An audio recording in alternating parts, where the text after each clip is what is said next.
ഭീകര സംഘടനയായ Lashkar E Taiba commander Sheikh Yusuf Afridi പാകിസ്ഥാനിലെ ഖൈബർ പക്തൂൺഖയിൽ വെടിയേറ്റ് മരിച്ചു. ഖൈബർ പക്തൂൺഖ പ്രവിശ്യയിൽ ലഷ്കറിന്റെ ഉന്നത കമാൻഡറായി അറിയപ്പെട്ടിരുന്ന ആളാണ് ഷെയ്ഖ് യൂസഫ് അഫ്രീദി. ചില അജ്ഞാതരായ തോക്കുധാരികളാണ് ഇയാളെ വെടിവെച്ച് കൊന്നത്. ഇത് ആസൂത്രിതമായ ഒരു കൊലപാതകം ആണെന്നാണ് അധികൃതരുടെ സംശയം. ഇയാൾക്ക് രക്ഷപ്പെടാൻ യാതൊരു അവസരവും നൽകാതെ അക്രമികൾ നിരവധി തവണ വെടി ഉതിർത്തുവെന്നാണ് NDTV റിപ്പോർട്ട് ചെയ്തിരിക്കുന്നത്. ഖൈബർ പക്തൂൺഖ മേഖലയിലെ ലഷ്കറിന്റെ പ്രവർത്തനങ്ങളിൽ അഫ്രീദി ഒരു പ്രധാന കണ്ണിയായി കണക്കാക്കപ്പെട്ടിരുന്നു. അക്രമികൾ വളരെ അടുത്തുനിന്ന് അഫ്രീദിക്ക് നേരെ വെടിയുതിർക്കുകയായിരുന്നു. ശരീരത്തിൽ ഒന്നിലധികം വെടിയുണ്ടേറ്റ ഇയാൾ സംഭവ സ്ഥലത്ത് തന്നെ മരിക്കുകയായിരുന്നു. ആക്രമണത്തിന് ശേഷം അക്രമികൾ ഉടൻ തന്നെ രക്ഷപ്പെട്ടു പോവുകയും ചെയ്തു. ഈ കൊലപാതകത്തിന്റെ ഉത്തരവാദിത്വം ഇതുവരെ ഒരു സംഘടനയും ഏറ്റെടുത്തിട്ടില്ല. ലഷ്കർ ഇ തൊയ്ബയുടെ റീജിയണൽ ഘടനയിലെ ഒരു പ്രധാന വ്യക്തിയായിരുന്നു അഫ്രീദി. സംഘടനയുടെ തലവൻ ഹാഫിസ് സയ്യിദുമായി ഇയാൾക്ക് അടുത്ത ബന്ധവുമുണ്ടായിരുന്നു. ഈ മേഖലയിലെ റിക്രൂട്ട്മെന്റ് പ്രവർത്തനങ്ങളും ഏകോപനവും ഇയാളാണ് കൈകാര്യം ചെയ്തിരുന്നത്. പാകിസ്ഥാനിലെ നിരോധിത സംഘടനകളുമായി ബന്ധപ്പെട്ട പ്രമുഖ വ്യക്തികൾക്ക് നേരെ അടുത്ത കാലത്തായി നടന്നുവരുന്ന കൊലപാതകങ്ങളുടെ പരമ്പരയിലെ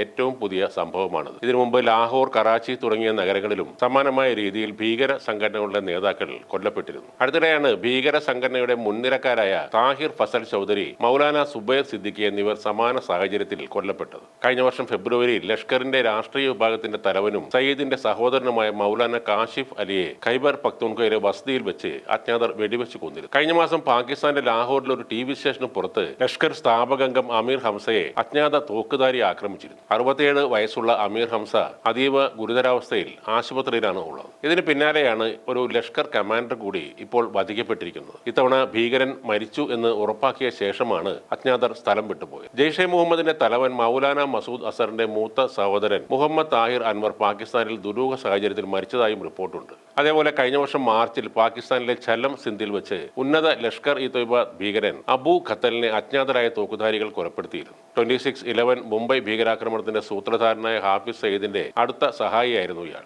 2024 ജമ്മുകാശ്മീരിൽ 9 പേർ കൊല്ലപ്പെടുകയും 33 പേർക്ക് പരിക്കേൽക്കുകയും ചെയ്ത റിയാസി ആക്രമണത്തിന്റെ സൂത്രധാരൻ അബു ഖത്തലാണെന്ന് ആരോപിക്കപ്പെട്ടിരുന്നു. 2026 മാത്രം ലഷ്കർ ഇ തൊയ്ബ, ഹിസ്ബുൾ മുജാഹിദീൻ തുടങ്ങിയ സംഘടനകളുമായി ബന്ധമുള്ള കുറഞ്ഞത് 30 ഭീകരരെ ലാഹോർ, കറാച്ചി തുടങ്ങിയ നഗരങ്ങളിലും മറ്റ് പ്രദേശങ്ങളിലും അജ്ഞാതരായ തോക്കുധാരികൾ ലക്ഷ്യം വെച്ചിരുന്നു. 7 മാസത്തിനിടെ 7 ഭീകരരെ ഇല്ലാതാക്കിയതിനെ തുടർന്ന് ലഷ്കർ ഇ തൊയ്ബ, ഹിസ്ബുൾ മുജാഹിദീൻ തുടങ്ങിയ സംഘടനകളുമായി ബന്ധമുള്ള ഭീകരർ അജ്ഞാതർ ഏത് സമയവും തങ്ങളെ തേടി വന്നേക്കാം എന്നൊരു ഭീതിയിലാണ് ഇപ്പോൾ ജീവിക്കുന്നത്.